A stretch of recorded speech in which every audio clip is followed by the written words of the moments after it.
In Charleston, South Carolina, historical Charleston, South Carolina. On Chalmers Street, this is a very quaint cobblestone street in Charleston, South Carolina.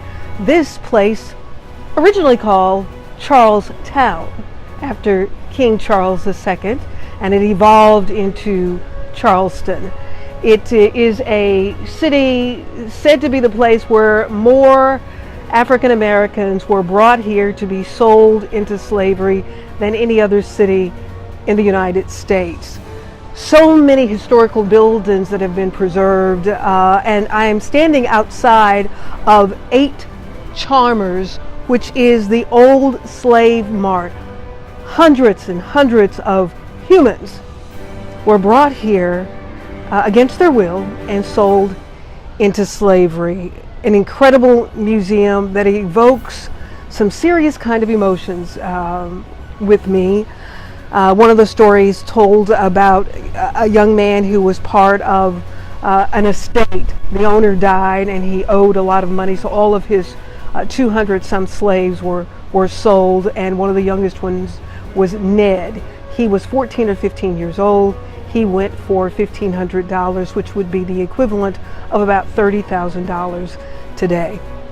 Young slaves who were considered in their prime were very, very, very valuable. I'm going to tell you, I couldn't help but think about our penitentiary system today. As a matter of fact, the 13th Amendment says that you were free, and read it, look it up, the 13th Amendment. It says you're free unless you commit a crime.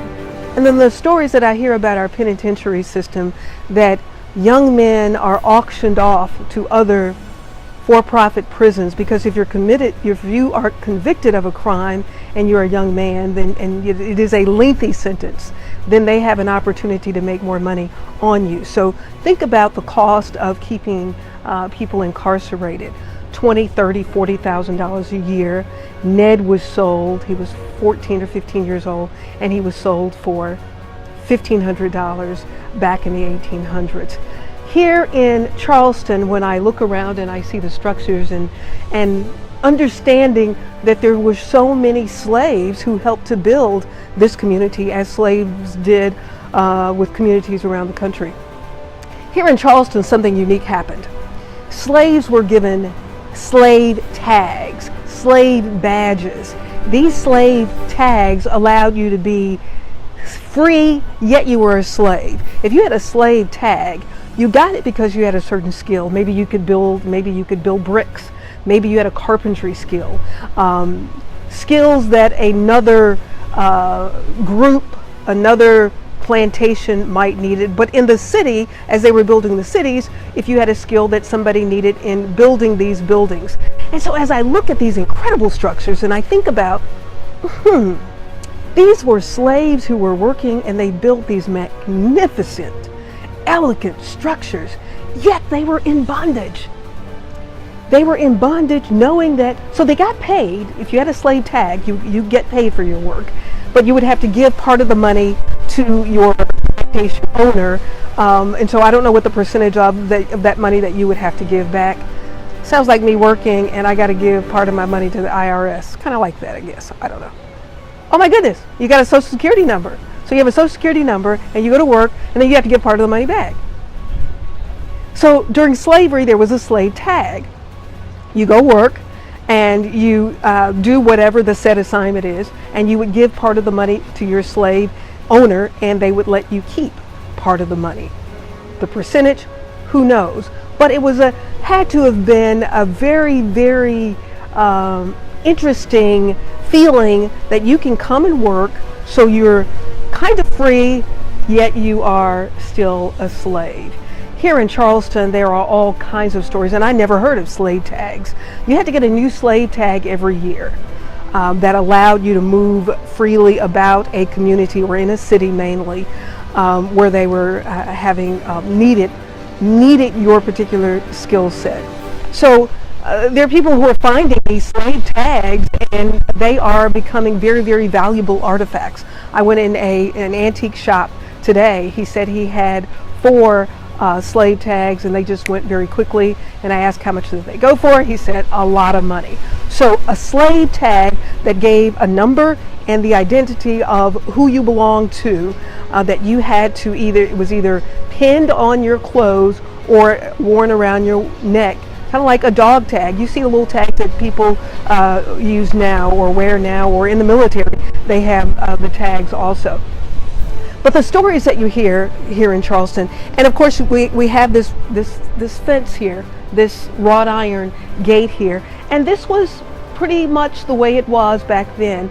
These pillars, this was originally an outdoor slave market, and then they put a roof on it and they enclosed it, and so they had this gate here. People could come and look as an auction would be taking place. Young girls were sold at a premium because they were sold as breeders. Here in Charleston, South Carolina, where there were more slaves brought here and sold than in any other single point, I'm told, in the United States. Some really, really interesting stories as I read some of the stories of slaves who were here. One in particular, a granddaughter hearing her grandfather tell the story of Miss Sissy, who said to him that if you don't stop being sassy, I'll put you in my pocket. And she asked, well, Grandpa, what does that mean that she could put you in her pocket? That meant if you keep being disobedient, I will sell you and put the money in my pocket. Here in Charleston, South Carolina, I'll be here for a few days. Hope to take you to some other sights and sounds of Charleston, South Carolina, where so much of our history is here. It is a reality. It doesn't feel really good, I'm gonna tell you. I got some, I'm Cancerian, so we're very intuitive, and so I feel a little heavy. I feel my stomach feels a little funny. I feel sad, and I'm sure that at some point I will cry, because that's what I'm feeling, because I realize that these were humans. And then I fast forward to today and think about how we are treating each other. We don't have to treat each other the way that we treat each other. We don't have to gun each other down in the streets as we do across the United States every day and every night, when we are the survivors of those on the ships and those who were brought here, who were sold at places just like this. It's now a museum, the Slave Mart Museum in Charleston, South Carolina. And then there was the emancipation, and you had the opportunity to remain a slave, or you could be free and be arrested, because loitering was also a crime. So you were free unless you committed a crime, and then you go into another form of slavery.